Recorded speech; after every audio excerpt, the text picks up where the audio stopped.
Thank you, Bob. Tom, if you want to come up and speak about as well your project. Tom is from MIT, and he will brief you on his idea of a project as well. Thank you, Tom.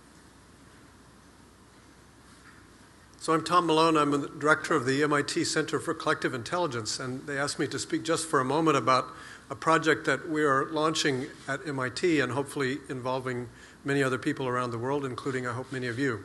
It's a project to help harness the collective intelligence of thousands of people around the world to help create a plan, an overall plan for what we humans can do about global climate change.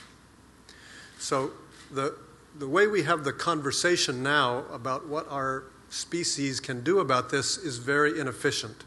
Conversations in the media, at a few occasional face-to-face meetings, etc.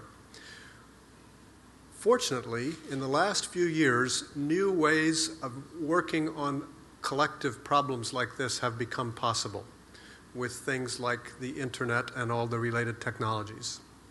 And so we hope to be able to harvest or to use some of those technologies to help us work on this problem more intelligently. And many people would say if ever there was a problem for which we need to harvest the most intelligence our species can muster, this is one of them. So we hope to do three things. First, we want to create a kind of Sims online for global climate change.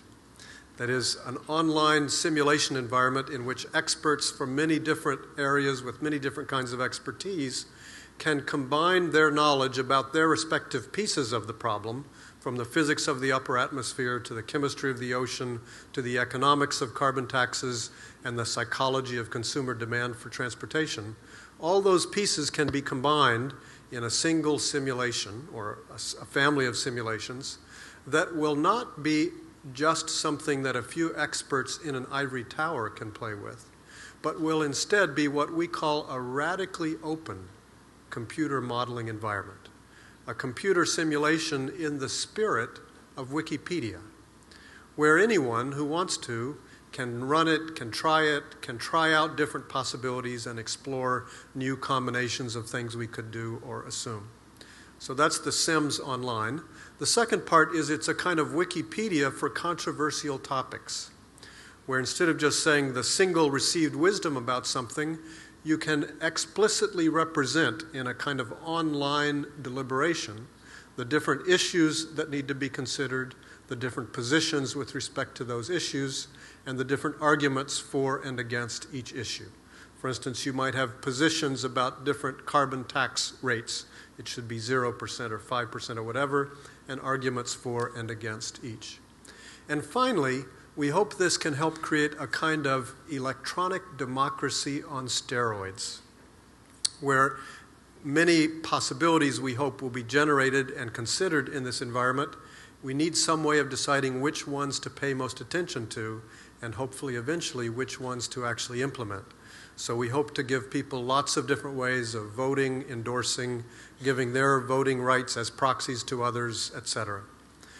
In the end, we hope that at the minimum, this environment will help educate people better, that our societies will become more educated, more understanding of the real problems, and more supportive of political or other solutions to them. Second, we hope that if we have tens of thousands of people trying different possible combinations of what we might do, we're likely to end up with better solutions than if we just had a few hundred in ivory towers around the world.